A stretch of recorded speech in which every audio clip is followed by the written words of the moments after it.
Assalamu alaikum wa rahmatullahi wa barakatuhu. Imam Muslim narrates in his Sahih, in his authentic collection of the hadith of the Prophet sallallahu alaihi wasallam, a hadith from Abu Sa'id al-Khudri, in which he says that the Prophet sallallahu alaihi wasallam said, "Whoever sees a wrong should change it by force, and if he is unable, then by words, and if he is unable, then within his heart, and that is the least of faith." This very important hadith tells us that the Muslim should be concerned with changing the society for the better, improving the society. We as Muslims cannot live in isolation, simply worshiping our Creator and allowing the society around us to crumble into corruption and disease and indecency. But we should try to be examples of the correct way of life to those people around us and do our best to change what is wrong in our society as much as it is possible. Because, of course, none of us are commanded by Islam to do anything which is beyond our own individual abilities. As Allah subhanahu wa ta'ala said, what is good about this community is this desire, which is called Amr bil Ma'ruf wa Nahy al Munkar, which is changing the society by encouraging what is good and removing what is evil. In the 3rd chapter of the Quran, Al Imran, Allah said, "Kuntum khayra ummatin ukhrijat linnas." You are the best community that has been brought forth for the sake of humanity. The Muslim community is not the best because of their race or their lineage, but they are best because Allah subhanahu wa ta'ala has brought them forth for the sake of improving humanity, for improving the condition of the people whom they meet in this world. Why? Because they command what is right and they forbid what is wrong. They change the world. So when true Muslims exist in this world, they don't just leave the world as it was when they came in, but they do their best to improve what goes on around them. And so Muslims are always a benefit to any society in which they happen to live. Otherwise, they are not truly practicing the Islamic religion. So Muslims have an interest in what goes on in the community around them. Some people may want to change what goes on about them out of arrogance, or because they think, well, I'm better than those people, or I am, as they may say, have a holier than thou attitude, that I think I'm a better person, I'm a more holy or righteous person than those around me. But that is not the true Islamic desire or motivation in Amr bil Ma'ruf and Nahy al Munkar, or the desire to change and improve society. But my motivation as a true Muslim must be that I love for my brother what I love for myself, as the Prophet ﷺ explained to us. And so I love to live in the type of life that is acceptable to Allah subhanahu wa ta'ala.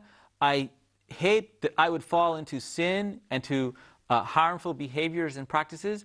And so when I look about me and see my other brothers and sisters lost in sinful behavior or not following the Islamic guidelines, I feel out of compassion for them and love that I want to help them and lead them.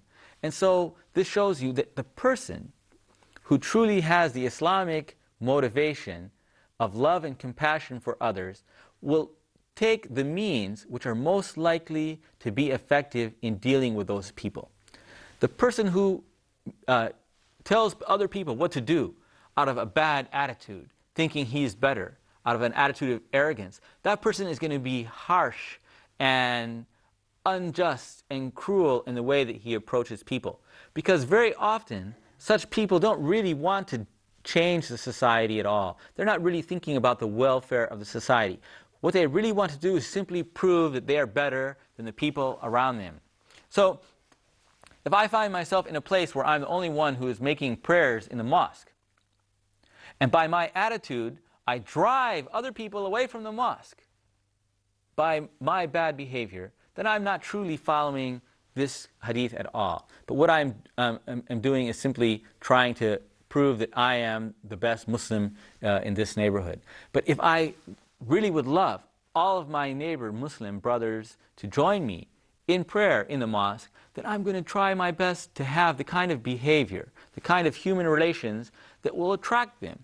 And of course we know that we can attract people through good behavior much better than we can force them to do things in a harsh method. So I feel that I love my community, and I love the members of the community. I love the people around me, and I want to help them as best I can. Also, I have a fear of Allah subhanahu wa ta'ala in my heart, inshaAllah.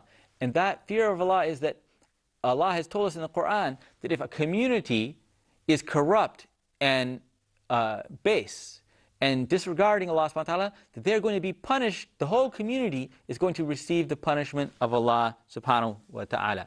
If we were all on a boat, and one person in that boat started damaging the boat, and other people started damaging the boat, and nobody fixed the ship, sooner or later the ship is going to sink. Even if I didn't do anything to damage the boat, but I didn't try to stop those people from doing what they are doing, then I'm going to sink along with them and drown along with them, no matter how good I may be. And that's true of any community. That if I see corruption all around me, evil behavior, indecency in public, in the Muslim countries, or in a Muslim community or neighborhood where people know better, and I say nothing, sooner or later that corruption is going to spread, and it's going to lead, by Allah's laws, by the laws of Allah's creation, leading indecent lives causes harm to spread among everybody. And so disease, crime, depression, mental illness, all kinds of things spread in societies because they have ignored the Islamic criteria for living an Islamic life. So Muslims have a responsibility to assure that their communities follow a minimum level of public decency, which is taught to us by Islam. Now that means that they see publicly behavior being carried out which the people in the neighborhood or in the community know are indecent and immoral and are against Islamic teachings. This does not mean that we are allowed to spy on people, break into people's homes and check on them and see what they're doing in homes, because we're trying to prevent public indecency. And we don't have the right in Islam to spy on people. We don't have a right to enter other people's homes unless there is proof that there is a crime going on in that home, or there is an alarm has been set off that there's a robbery or a murder taking place in a certain place, and the police must, of course, enter immediately to solve that or to prevent a crime from taking place. But as Muslims, we don't have the right to spy on each other, follow each other around, look into each other's homes and see what's going on and try to catch something. Now, if people in the neighborhood know, for example, there's a house of prostitution in a neighborhood, the neighbors know such a thing exists. They see people coming, or perhaps there's a drug dealer in a neighborhood, and people see all hours of day and night people of very bad behavior coming and going from that house, and they see what is going on.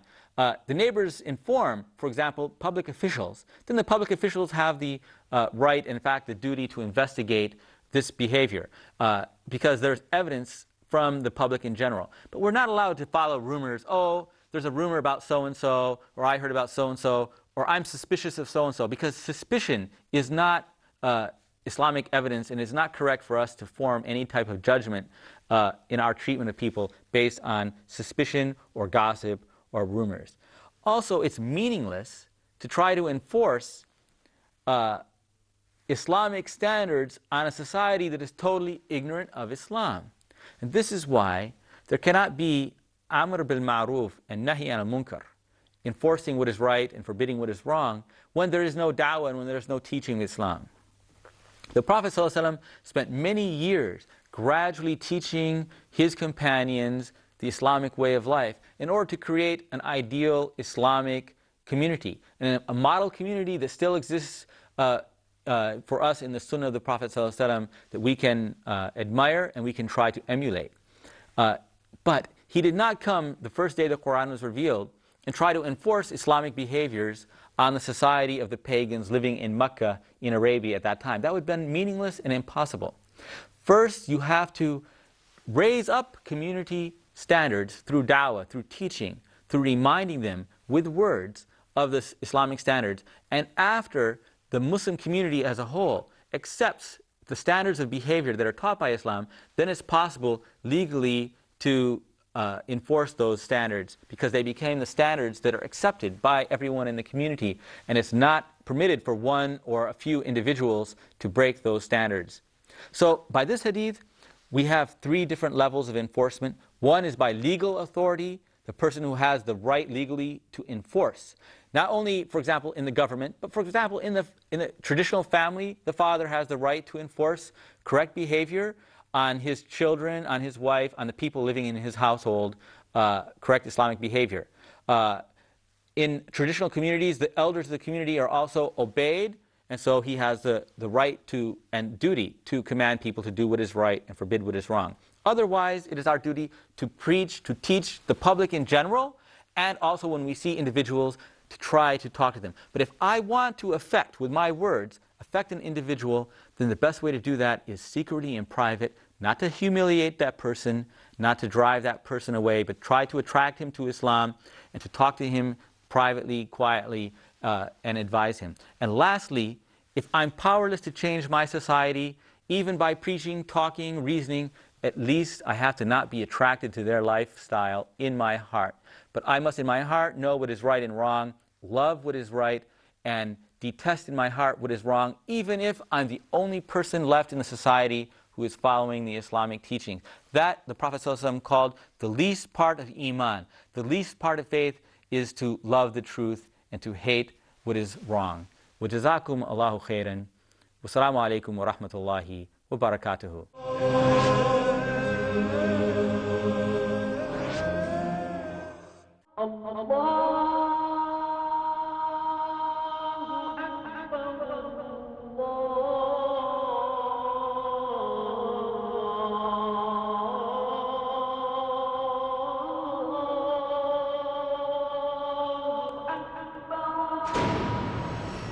Scientific notions in the glorious Quran are among its endless aspects that can testify for the divine nature of this noble book.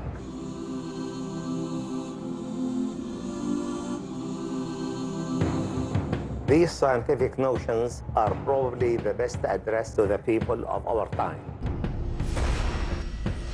I am Ullal al-Najjar. Please join me in this program to discuss some aspects of the scientific notions in the glorious Quran.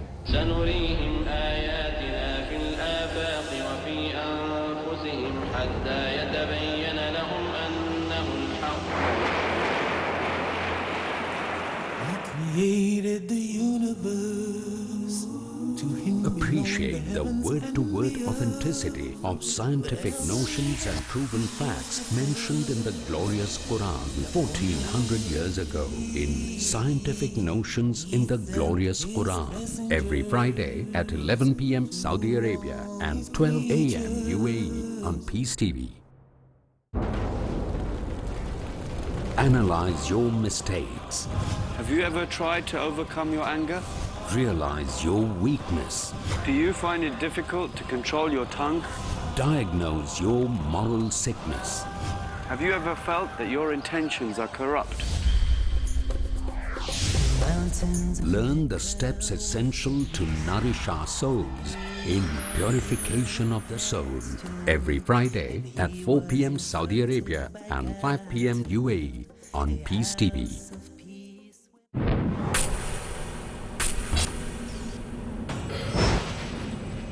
Courage it takes to stand up for what you believe in.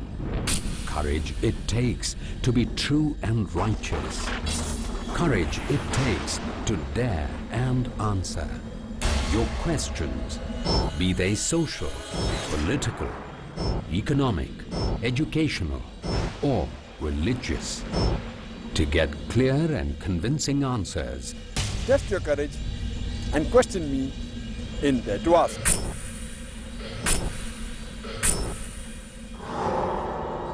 Dare to Ask, next on Peace TV.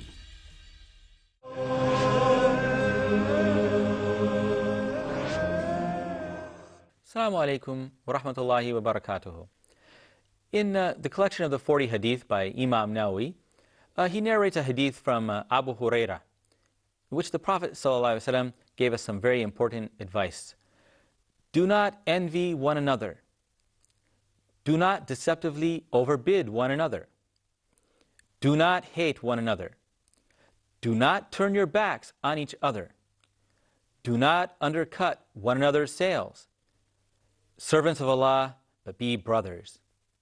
A Muslim is the Muslim's brother. He does not oppress him or abandon him. He does not lie to him or look down on him. Righteousness, taqwa, is here, and he pointed to his heart 3 times. It is enough evil for a person to look down on his brother Muslim. The whole of a Muslim to another Muslim is inviolable. His life, property, and honor. This very important hadith teaches us that Islam is a commitment to respect Muslim individuals and the community. That part of my being a Muslim is that I respect other Muslims and I respect human rights in general of all people.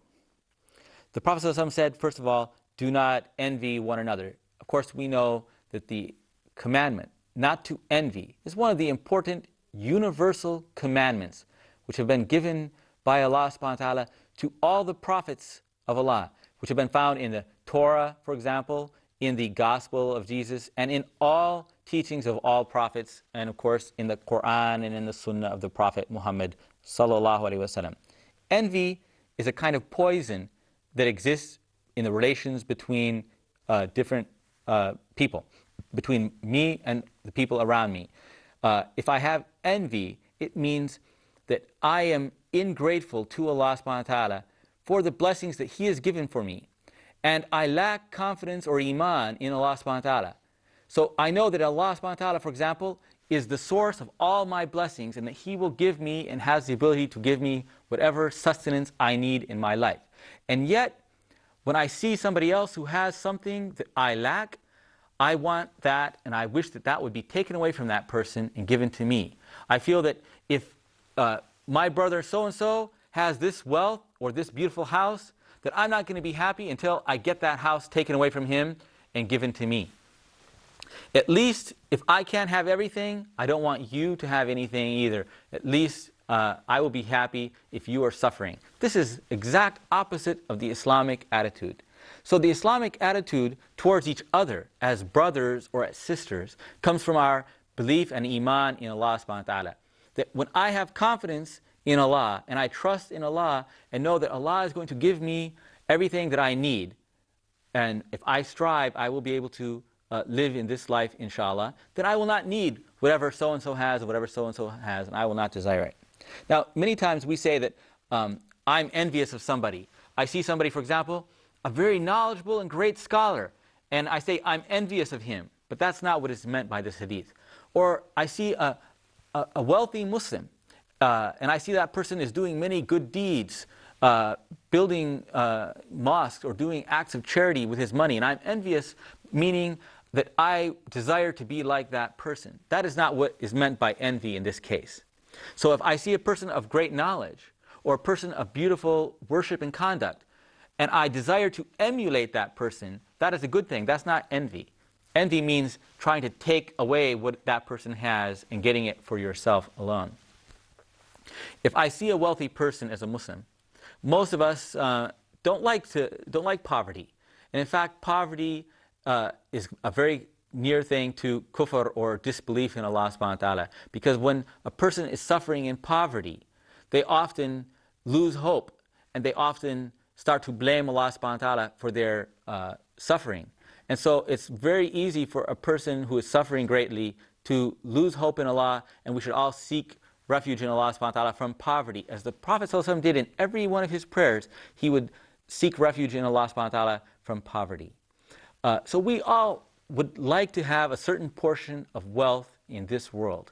And all of us know that Allah subhanahu wa ta'ala has given to each person at the time of their conception, when they're still in the womb of their mother, Allah subhanahu wa ta'ala decrees exactly what property we're going to own, how wealthy we're going to be. But we strive to obtain whatever we can obtain, and we're thankful to Allah subhanahu wa ta'ala for it.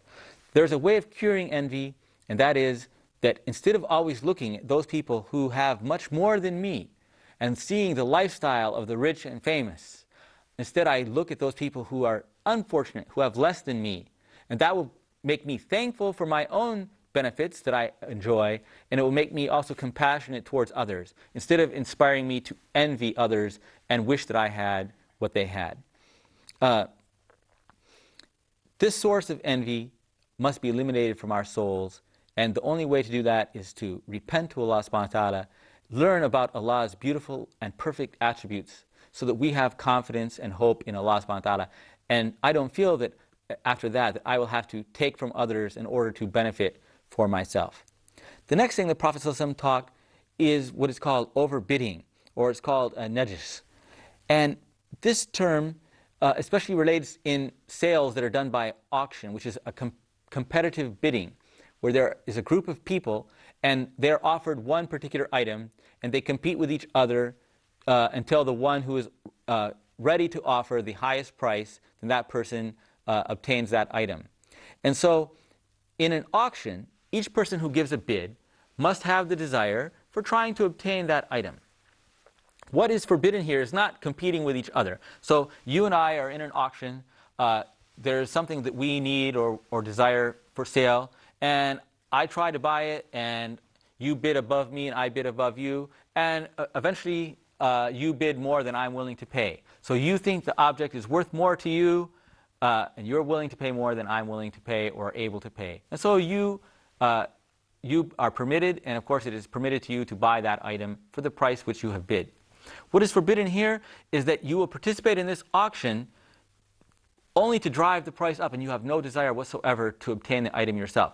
So I know you want to buy this car, and I know you have $1,000, but I want to hurt you in some way. So I purposely bid up the price of that car till it gets above $1,000, because I know you won't be able to buy it, because I don't want you to buy it out of my hate or spite for you. Or sometimes a corrupt auctioneer or corrupt merchant will make an auction, put an item up for bid, and he will have people sitting in the audience who are really working from him. They're working for his interest, and they're bidding the price up above what the other people would actually pay. And so they're working for this corrupt auctioneer. And that is what is forbidden by the Prophet ﷺ. This can also be extended to other meanings: making false claims, advertising that your product does many great things and it doesn't do those things, selling defective merchandise to people, selling you an item and hiding from you some of the defects of that item, which if you knew about them, you would not pay that price for. Doing items like this, of course, doing behaviors like this, trying to unlawfully control prices in the market, like buy up all of the rice in a marketplace, and then if I store up all the rice and hoard it, nobody else will be able to buy it unless I offer it for an extremely high price. That's called hoarding, and that is also not allowed in Islam. The Prophet ﷺ then said, do not hate one another. Now this seems like a very difficult commandment for us, because we don't, of course, control what is in our hearts. Sometimes I see certain people, and something about that person, his behavior, his look, something makes me love that person. Then I meet some other people, there's something about them that I don't like or I may hate. And it may be an Islamically legitimate reason that I love people who are practicing Islam and good examples of Islam, and I hate it when I see bad un-Islamic behavior. Or it may be something simply personal, some habits of people. And so we can't control what's in our hearts. And sometimes there may be a perfectly good person who I feel in my heart something about, and I am not comfortable with that person or hate that person. We can't control that. What the Prophet ﷺ meant when he said is, do not do hateful behaviors towards each other. So for example, you and I disagree about things. I'm not allowed to use my disagreement with you to try to cause harm to you.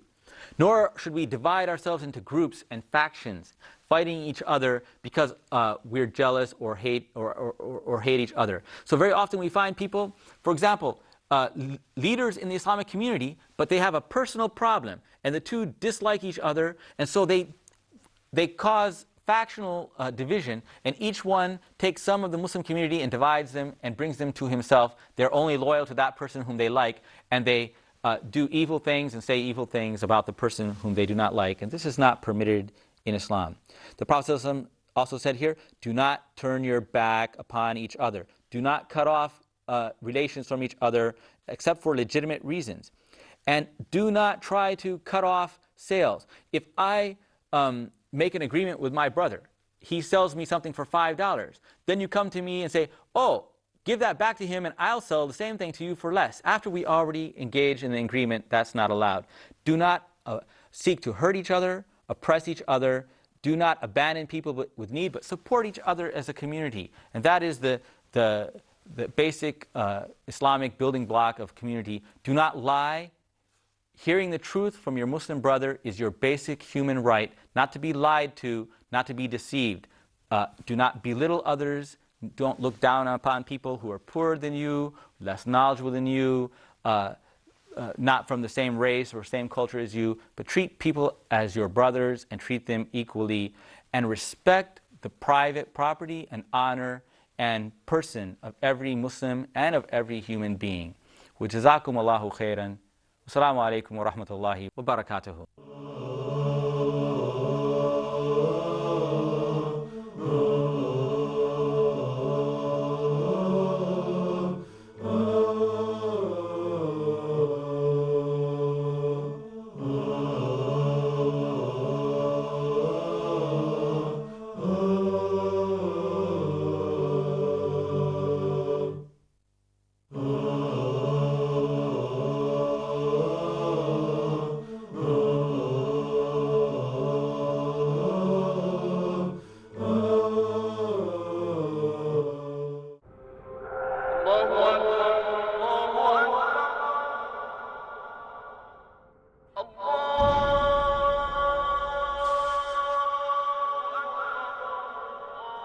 Salah is the mother of all worships.